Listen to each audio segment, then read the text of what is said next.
จกกินข้าวเองบ่นะเบิดกะจานกินครับสวัสดี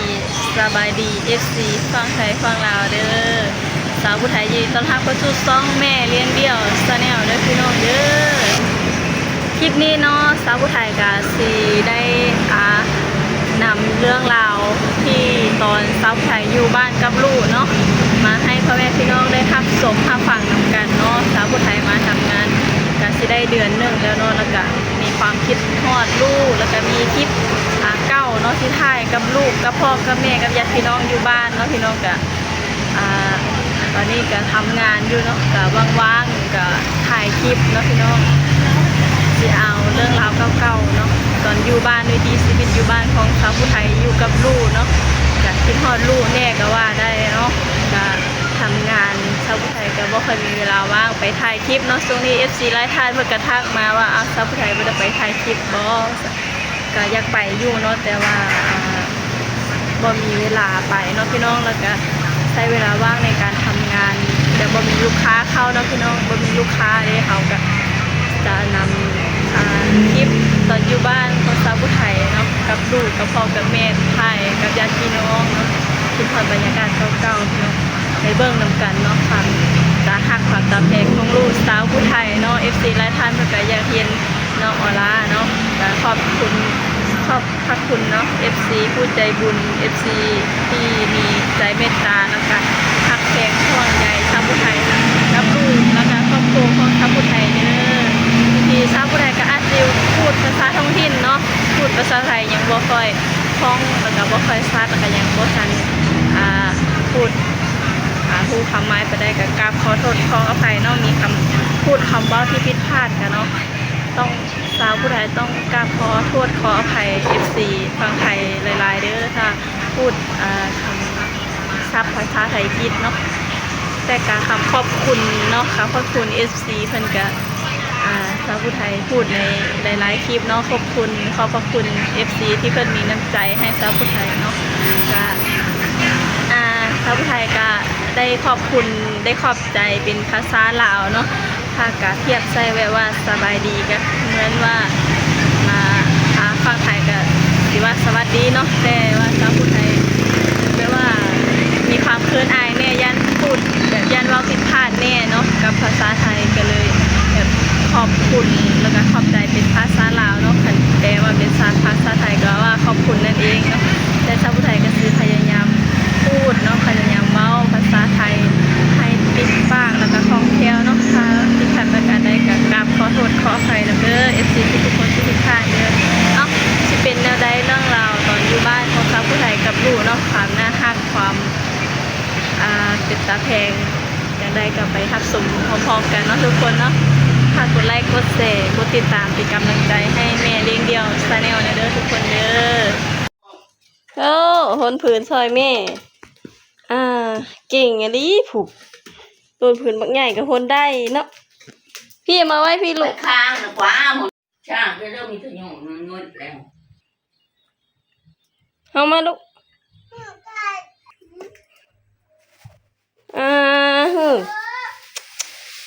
กับผืนกับเป็ดหนผืนซอยกับเป็ดเก่งปัดมือปัดแป้นไปเฮ็ดพวกกะยะซอยพอได้ย้อนได้นี่หนผืนเก่งแท้ลูกยานได้งูหรือวะนี่งูบ่ลูกหูป้าโตคนโดนผืนบักใหญ่ก็ได้แบะผืนนะแข็งเก่งผูแล่นชัดปิดโตสิกะเลี้ยงมาน้อยอยู่ด้านี่จะดึกโอ้เก่งฮะปัดมือไปแปดอีกเลยโอ้ยจะไม่ชัดเชียงปูจะไม่ใช่ห้องดังผู้เอ่ยก็ได้เก่งเบิดแล้วบัดนี้พ้นพื้นจนเต็มบัดนี้พี่น้องเก่งหลายแต่ตัวใหญ่ๆตอนนี้ก็ได้พักมาแล้วปลากับมาทำหน้าที่ตักน้ำล้างผักเส้น เถาะลงไปพี่น้องพอดีได้ตาหนึ่ง%คันส้มกินแซ่บๆเนาะพี่น้องเนาะตักลายๆเนี่ยกล้าเฮ้ย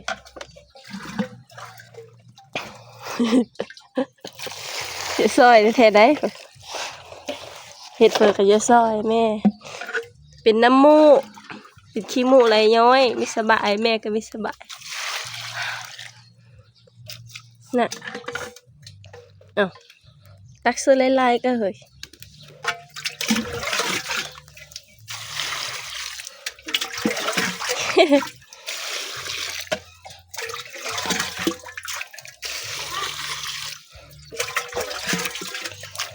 ล้างให้สะอาดแล้วก็แช่เกลือ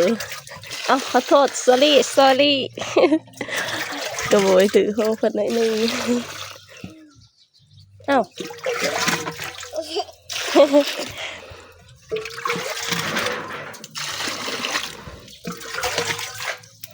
ล้างละ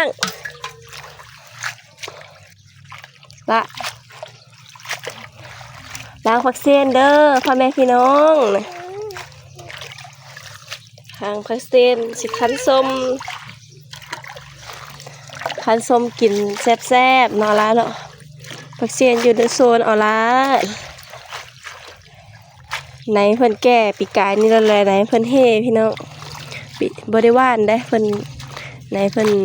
ห้าวแล้วก็เพิ่นหล่นแล้วก็เพิ่นเกิดเองเนาะปีนี้เพิ่นก็เกิดเองแต่ละปีเพิ่นสิเกิดเพราะว่าเพิ่นมีไหนเพิ่นเด้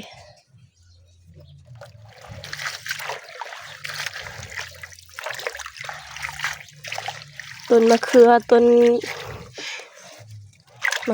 นเอียงที่ว่ามี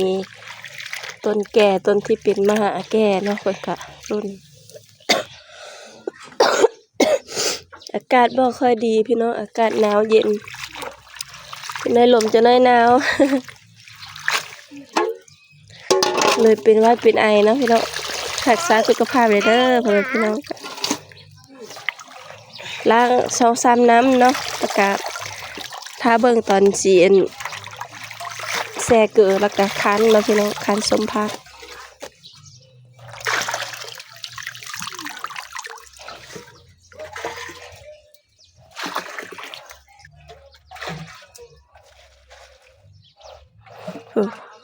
ผู้สาว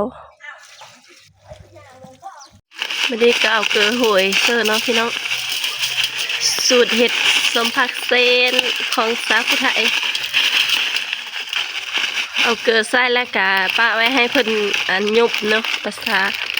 ลาวภาษาเราผู้ไทยว่ายุบหรือว่าเหี่ยวอ่อนนะ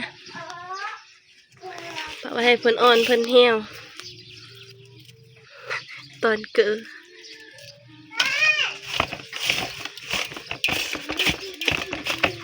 บ่ได้ใส่น้ำเนาะไปแล้วน้ำเกลือเพิ่นก็ออกมาละลายเองถ้าติดตามเบิ่งตอนสิพาพี่น้องมาคั้นเนาะกับตอนเป็นมาตอนโชว์ผักเซียนเป็นเนาะมากินกัดก็มาคิดแซ่บๆนำกันพี่น้องคั้นโชว์ผักเซียนพี่น้องแน่คั้น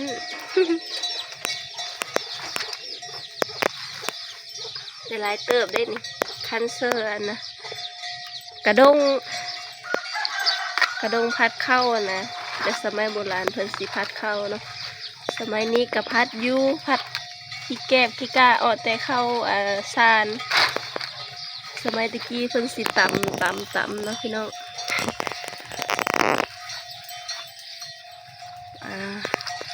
ผู้ใหญ่ไม่สูงเพิ่นสิรู้จักดอกเนาะตะกี้ว่ามีหูสีเข้ากับใส่โคกตำเข้ากับใส่กระดงอันนี้กระดงพัดพี่น้องเคยเห็นบ่นะ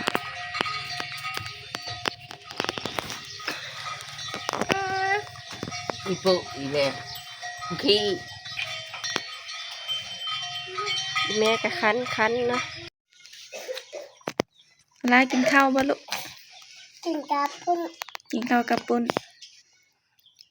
มาเด้อพ่อแม่พี่น้องนะห้องพ่อแม่พี่น้องกินนะ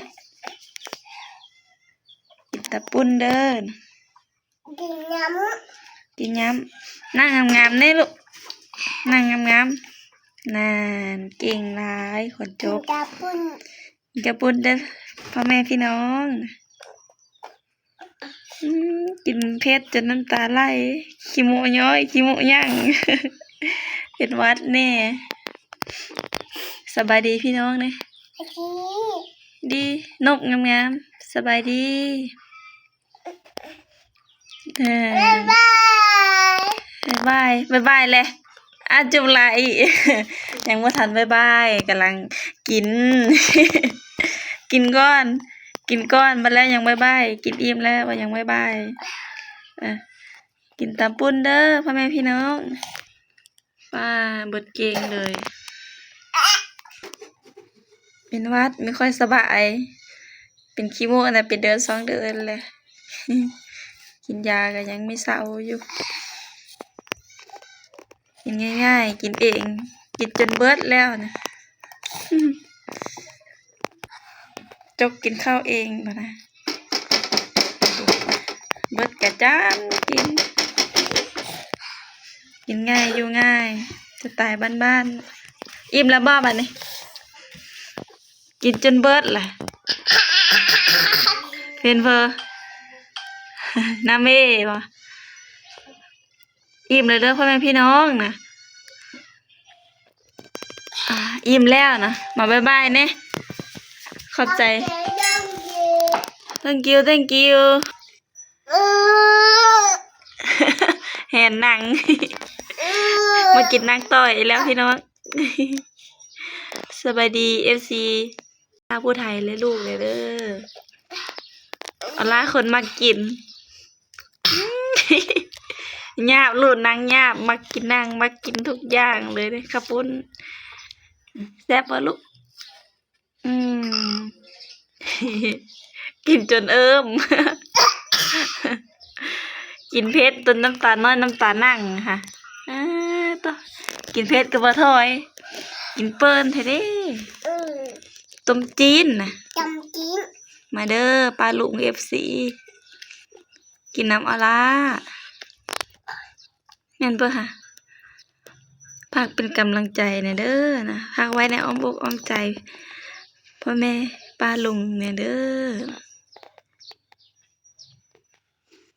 ออลาน้อยสาว YouTube น้อย หากะตื่นนอนมาละหาแต่แนวกินผู้สาวน้อยเพิ่นนี่พรนำแน่ พรเป็นบ่ลูกฝากว่าแม่พี่น้องฟังไทยเป็นกำลังเจอมาน้อยออล่าเด้อนะเอาสิได้จบคลิปไว้เพียงเท่านี้เด้อนะ จิ้ม บ๊ายบายได้ลูกบ๊ายบายจุบละรักทุกคน อันนั้น